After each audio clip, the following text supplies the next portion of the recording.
Assalamualaikum warahmatullahi wabarakatuh. Waalaikumsalam. Saudara-saudara, saya kali ini bersama dengan murid Madrasah Aliyah Negeri Suraja yang akan berdiskusi, berbincang-bincang mengupas soal Tema marginalisasi suara demokrasi. Suara demokrasi. Dari judulnya saja kelihatan menarik. Mudah-mudahan nanti menarik dan yang pasti ada manfaatnya gitu ya. Di saluran ngaji Anjas Kadul kali ini akan melanjutkan diskusi tentang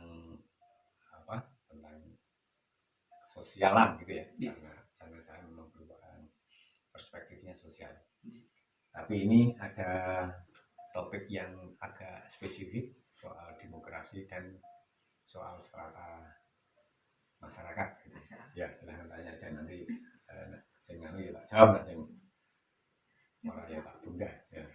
Ini mohon izin menggunakan dari sana saya buat tidak apa-apa. Tidak apa-apa. Soalnya belum tidak terlalu pasti. Oh iya. Kan kemarin dari Susaku sendiri bilang katanya Bapak ini kan sudah dari dulu menjadi korban-korban dari marginalisasi yang ada di masyarakat. Sebenarnya marginalisasi yang menurut Bapak itu sendiri itu apa? Ya. Terima kasih. Paling gampang melihat atau mendefinisikan kata itu dilihat dari kata dasarnya. Margin itu kan batas. Margin kiri masih kan kalau di komputer itu kan. Karena ini konteksnya sosial, tentu tidak murni batas kiri dan kanan, tapi batas pembeda. Karena nanti ada pembedaan. Di edisi yang terdahulu saya sampaikan ada teori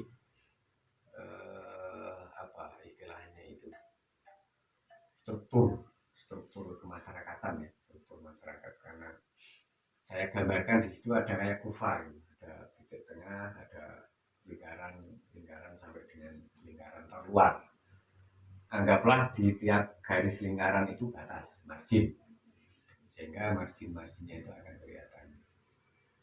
Nah, di konteks sosial, margin itu kemudian diartikan batas terluar, batas yang dalam banyak kasus terluar, kurang terjangkau dari keputusan kebijakan pemerintah atau hasil pembangunan. Makanya kemudian marginal itu diartikan sebagai kelompok masyarakat yang tersisihkan. Tersisihkan dari apa? Ya dari relasi sosial, dari relasi kekuasaan, dari struktur kekuasaan, struktur kepemilikan gitu. Kalau dari struktur kekuasaan pasti margin ini lapis paling bawah, karena mereka orang yang tersisihkan, orang yang lemah biasanya, orang lemah, miskin, nggak punya daya kekuatan, itu digambarkan ya, struktur paling bawah. Atau kalau contoh konkretnya ya petani, buruh tani, buruh pabrik, atau masyarakat miskin lain ya. Sehingga masyarakat marginal ya kelompok-kelompok masyarakat yang seperti itu, masyarakat lemah, miskin, bodoh bahkan gitu. Terus kenapa sih Pak marginal itu berkembang di masyarakat? Sebenarnya penyebabnya itu apa? Ya secara pendek simpelnya, marginalisasi itu kan efek ya, akibat dari kesenjangan. Kesenjangan itu gap antara yang kuat ya kan, dengan yang lemah, antara yang kaya dengan miskin, yang cerdik dan yang bodoh. Ya terjadi di semua kondisi sosial masyarakat, karena namanya juga realitas sosial ya. Dimanapun, bahkan di negara maju ya orang atau rakyat yang miskin, yang termarginalkan. Jadi memang bisa disebut hukum alam dalam konteks ini ya, dalam konteks sebaran di semua negara pasti ada. Pasti ada saja kelompok-kelompok yang miskin, ada kelompok-kelompok yang kuat, dan kalau bisa dibilang lagi yang yang di atasnya, menindas di atasnya. Nah, penyebab karena itu tadi masyarakat miskin maksudnya tidak dilibatkan dalam pembangunan, hanya partisan, hanya ikutan yang tidak kaku ya, tidak penting. Itu maka kemudian yang terjadi ya mereka nggak dipakai, kasarnya begini. Bahkan di sekarang ini saja pola pembangunan kan belum melibatkan masyarakat secara menyeluruh, terutama masyarakat yang miskin. Oleh masyarakat miskin dilibatkan kerja bakti, kerja bakti aja roda, kerja bakti aja yang sebetulnya kepentingan orang-orang elit. Dan saya pernah punya selingan, ayo orang miskin kok suruh ronda, yang dijaga aja nggak ada kok, ya kan? Nah, mereka berpikir ini kita dikibulin oleh orang-orang kaya. Kita suruh ronda, kita motor aja nggak punya, mau dicuri apanya nggak ada. Mereka itu mobilnya 3, banyak macam-macam. Suruh jagain kita. Ini gurau. Tapi masuk itu bahwa margin kelompok-kelompok lemah itu pasti perannya selalu dipikirkan dan bahkan disisihkan sampai dengan kegiatan-kegiatan masyarakatan. Kalau ramai ya pas kerja bakti, bahkan apalagi. Tapi kalau musreng bangdes ya, pernah dengar ya? Musyawarah di tingkat desa. Paling yang ngambil putusannya elit-elit desa, elit-elit itu. Sampai dengan terkeluarnya program desa apa, itu kan nggak mungkin dari orang-orang rakyat kecil, yang miskin itu tadi. Makanya kemudian model pembangunan yang seperti itu juga masih mendiskreditkan mereka, masih membedakan dan menganaktirikan mereka. Apalagi hasilnya, untung aja belakangan ini rakyat terhibur dengan BLT ya, tapi kan seberapa persennya itu kalau kita mau mencari itu, kalau kita jujur tidak ada sampai tingkat yang signifikan lah ya. Tapi bahwa marginalitasan masyarakat itu tadi berangkat dari pola pembangunan yang tidak utuh menyeluruh, tidak melibatkan mereka, tidak menjadikan masyarakat ini subjek, tapi sebaliknya malah menjadikan objek pembangunan. Pertanyaannya buat disebar. Enggak, maksudnya sudah ada patokannya, enggak apa-apa. Kalau tadi saling nanya. Bagaimana cara agar marginal tidak terjadi dan berkembang di masyarakat? Ya, setelah kita tahu ya, arti marginal itu tadi orang yang kelompok masyarakat yang tersisihkan, supaya nggak terjadi ya kita harus ganti pola pembangunannya, strategi pembangunannya harus diganti. Harus saya katakan apa yang harus diganti? Itu tadi, masyarakat miskin jangan terus dijadikan objek, harus dijadikan subjek. Ya iso rembukan, ngambil keputusan, ikut bermusyawarah di tingkat desa misalnya, di tingkat dusun dan seterusnya, sehingga produk kebijakannya nanti mereka betul-betul terlibat.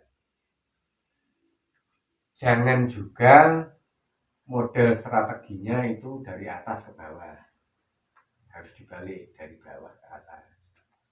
Karena yang paling tahu itu kan rakyat, kondisi realnya. Orang-orang Jakarta, orang-orang pejabat itu ngomong aja ya, nggak tahu, nggak merasakan. Ya, yang paling tahu ya masyarakat marginal itu merasakan bahwa bahkan ini ya pahit getirnya kehidupan. Caranya gimana? Ya mereka harus dilibatkan, mereka harus diajar.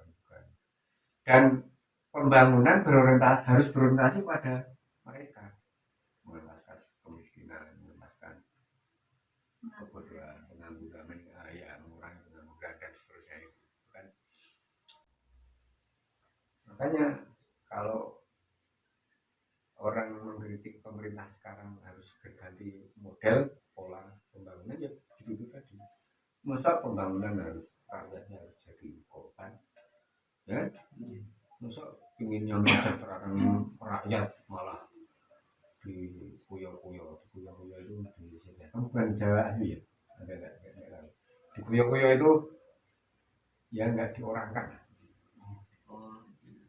disia-siakan, di apa. Nah kayak gitu itu pola banyak sehingga dari pola yang diganti atau pola baru tadi akan kembali ke mengorangkan orang miskin, memanusiakan orang yang terpinggirkan, orang yang bodoh, orang yang kelas buruh, kelas tani, nelayan, gitu. Selama ini kan enggak, makanya ya ganti presiden ke berapapun ya akan kayak gini terus. Masyarakat termarginalkan, masyarakat terus berkembang, terus ada, karena ya penindasan akan terus ada, bahkan penindasan yang di backup oleh negara. Itu satu hal yang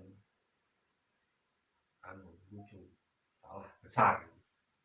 Negara itu mestinya tunduk sama rakyat yang punya negara, para alat negara malah berani main tembak sekalian, ya.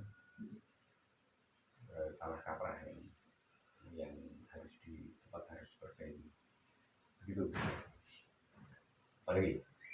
Tadi kan membahas tentang penindasan juga kan, Pak.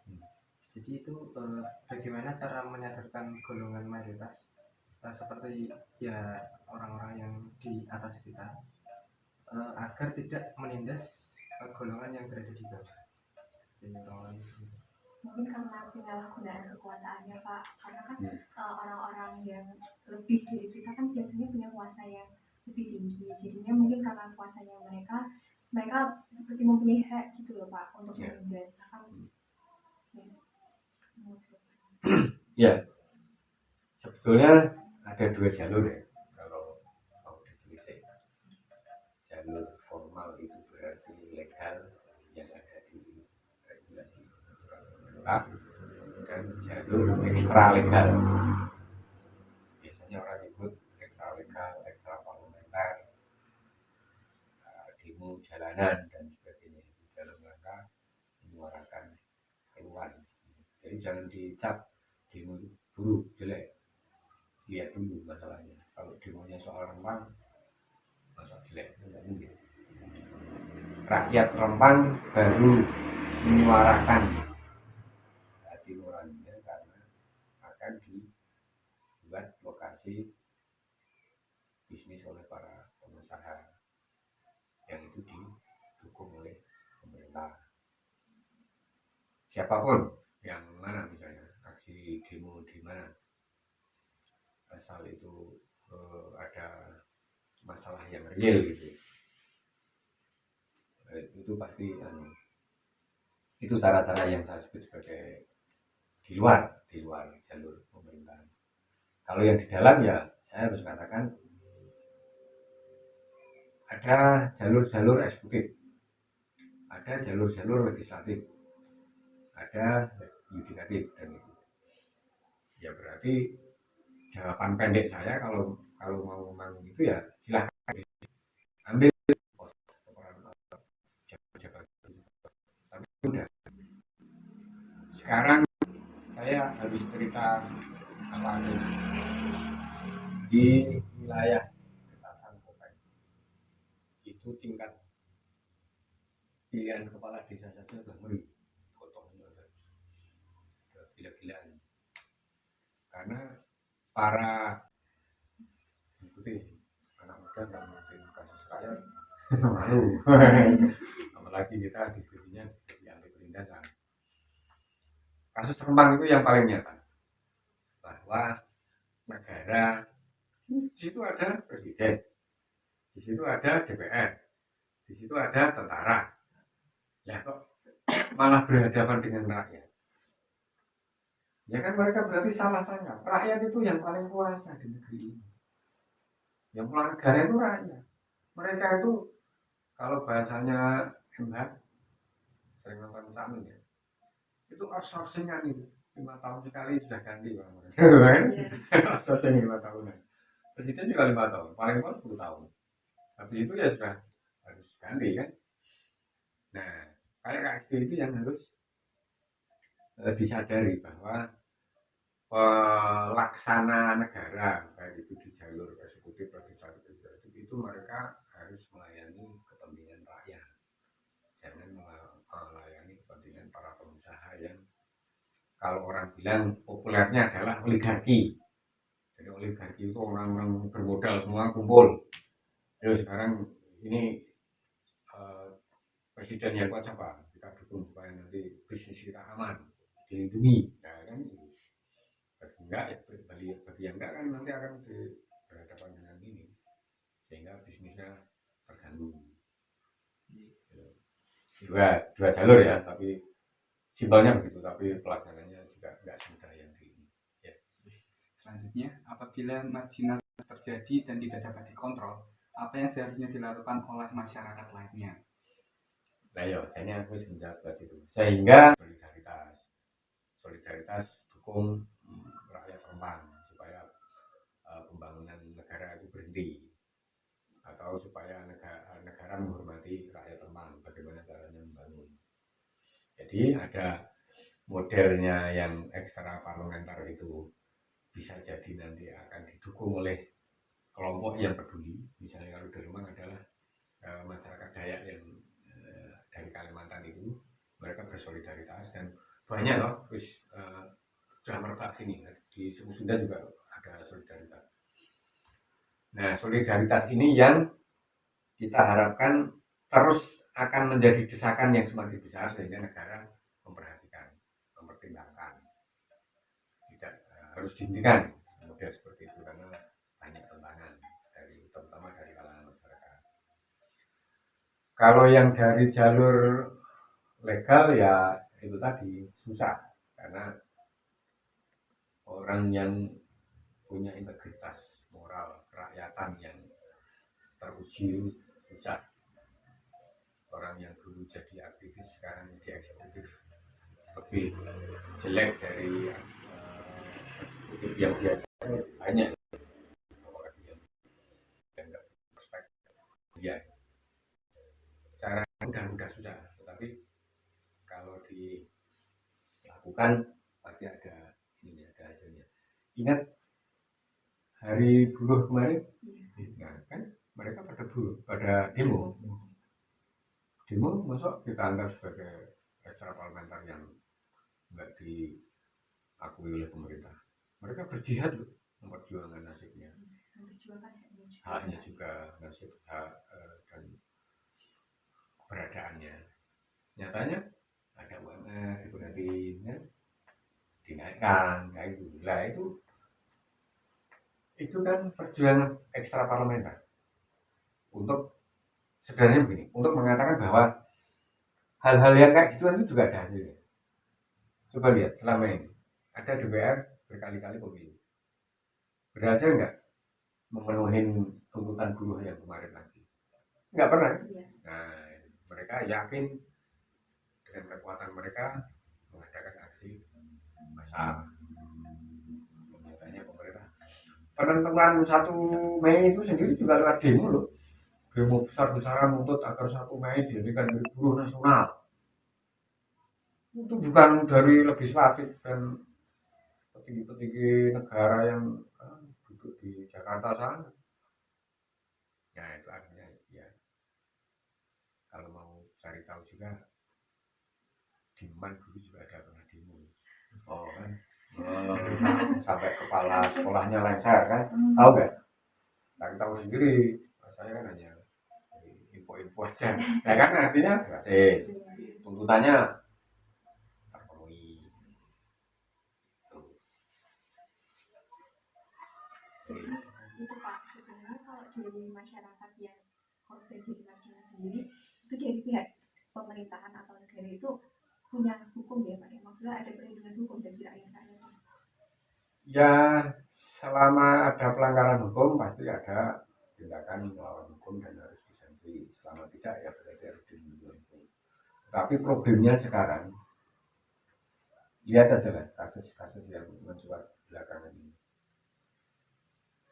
Para alat negara akan mengatakan bahwa menegakkan hukum, kami menegakkan hukum. Tapi kalau kenyataannya rakyat yang ditindas, rakyat yang menjadi objek, sasaran, korban, salah siapa? Kan berarti aturannya itu yang harus dilihat.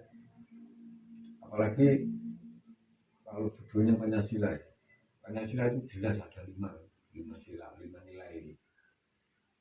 Nah, kon kemanusiaan yang adil beradab kon gitu, kan gitu. Anda berdalih atas aturan yang ada. Di sini loh, ada penindasan, ada korban, ada jelas petani-petani ini. Jelas itu tidak manusiawi, tidak beradab. Terus biar kan dunia gue yang sehingga apa bisa jadi generasi yang sekarang kalau semakin punya idealis betul serius gitu ya, bisa mengatakan ke depan negara akan baik semuanya, tidak ada penindasan, tidak ada rakyat menjadi korban, tidak ada buruh yang merasa diperas tenaganya saja. Ya petani negeri petani kok, petani timur itu kan barat ayam mati di lubung padi, ingat kan? Itu lucu apa? Lelucon yang paling menohok. Negeri pertanian rakyat, petaninya sengsara gitu. Itu menurutku. Apa yang biasanya menjadi dorongan orang-orang itu melakukan marginal itu sendiri, terus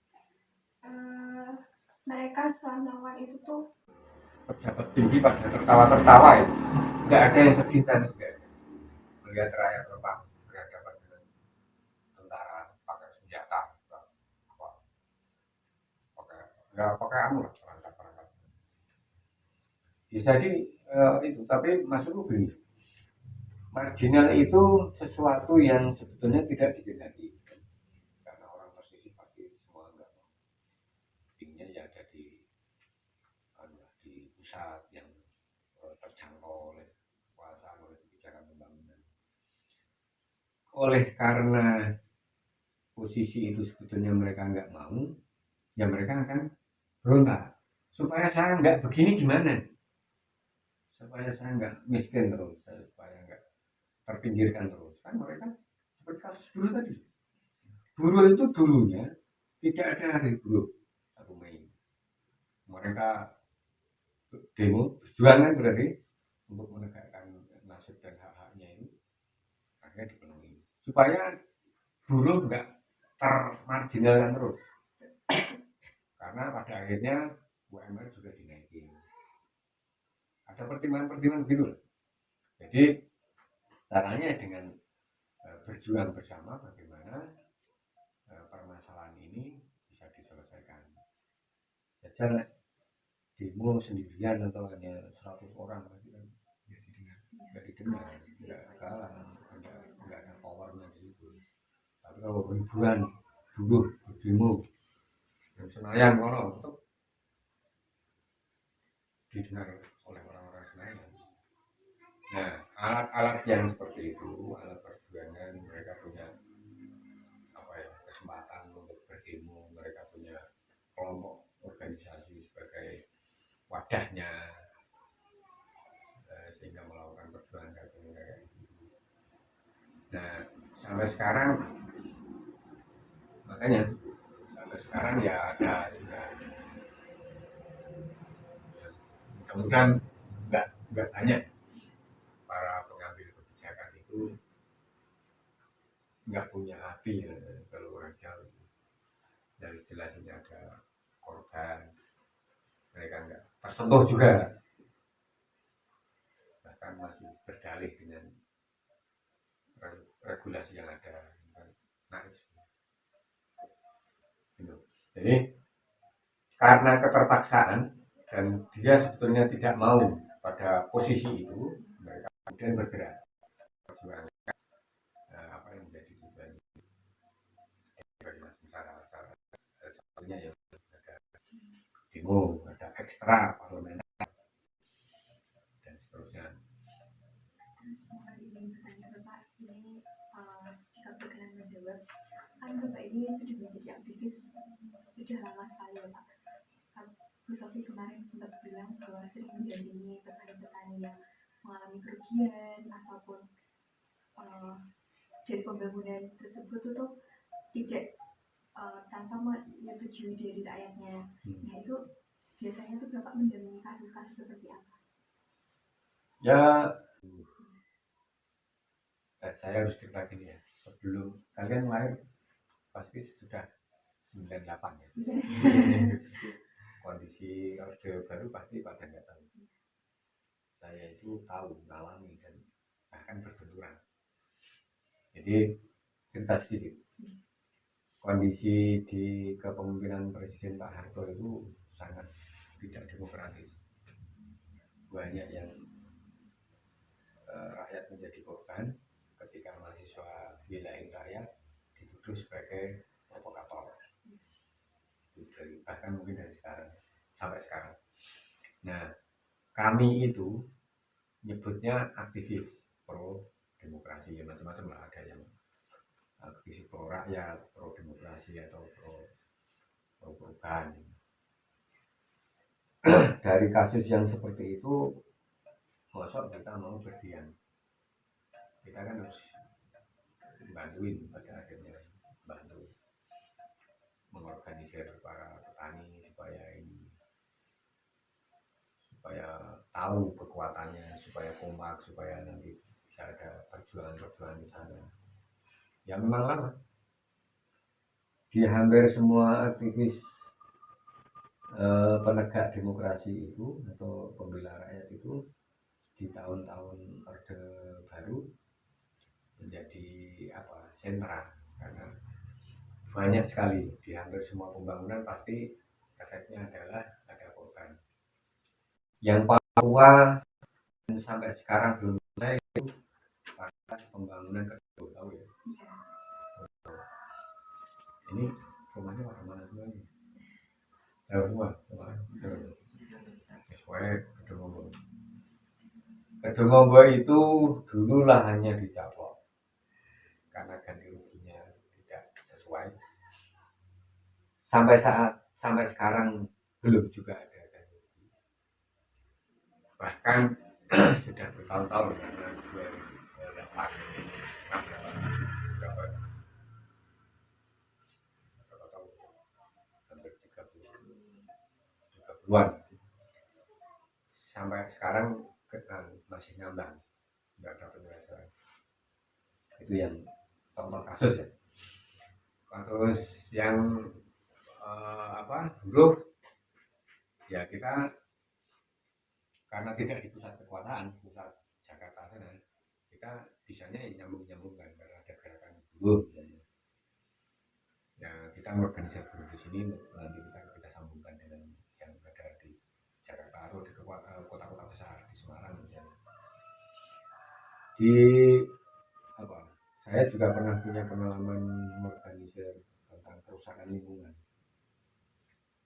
Biasanya kan petani yang ada di situ, lajur sungai, kali itu mereka yang memanfaatkan air-airnya. Ya kita dampingin itu, terus nanti ikut berjuang, ikut demo, mengantarkan. Banyak juga di jalan atau ke dewan kita juga lakukan itu sendiri. Artinya mereka harus berhadapan tentara, terus nggak tahu ini kadang-kadang intimidasi kan. Kalau dulu intimidasinya jelas dan cetrol. Kalau kamu melawan pemerintah berarti kamu PKI, itu udah takut itu, udah ganti haluan. Kalau sekarang kan enggak lagi, tapi memang harus dikasih tahu jalan-jalannya itu supaya masyarakat marginal bisa melakukan sendiri perjuangannya itu, bisa melakukan upaya-upaya sendiri sehingga bisa meringankan lah. Ibarat orang harus didampingin, itu kan merasa lebih kuat, ada mahasiswa yang dampingin kita tuh biasanya agak pede. Kecuali kalau yang kasus Salim Kancil itu tahu nggak? Itu aktivis lingkungan berjuang sendiri, agak nggak terstruktur karena memang tidak didampingi, akhirnya dibunuh. Sarinah itu Marsina itu juga agak mesakenya, kasihannya kan dibunuh oleh oknum personel dan orang karena nggak bisa. Tapi bayangkan misalnya aksi di Jakarta kemarin yang 1 Mei, kan nggak ada yang menjadi ini karena mereka kelihatan kekuatan besar. Kalau kecil-kecil makanya fungsinya juga para pendamping rakyat itu bisa membantu membesar kekuatan itu, menggalang solidaritas sehingga semakin luas kelompok masyarakat yang terlibat semakin banyak, sehingga tidak semena-mena. Dibunuh, disiksa loh. Saling Kancil sama digorok lehernya segala. Lah sing Marsina itu lebam-lebam di tubuhnya kan berarti dipukul. Ya kayak gitu. Ya, berarti itu tidak adil ya Pak ya bagi rakyat yang kecil. Ya jelas nggak adil. Tapi mau berteriak kekuatannya nggak seimbang, nggak seberapa, juga ibarat anjing di padang pasir yang melolong nggak ada yang dengar. Iya. Tetapi kalau mengorganisir diri tentu akan berbeda. Yang paling gampang diri itu ada, karena kan komunitasnya deketan ya, dan permasalahannya real. Naikkan UMR itu kan konkret, jadi ukuran. Sehingga kalau ada aksi buruh pasti besar-besar semua ya, dari semua kota. Karena mereka merasa harus seperti itu, harus memperjuangkan.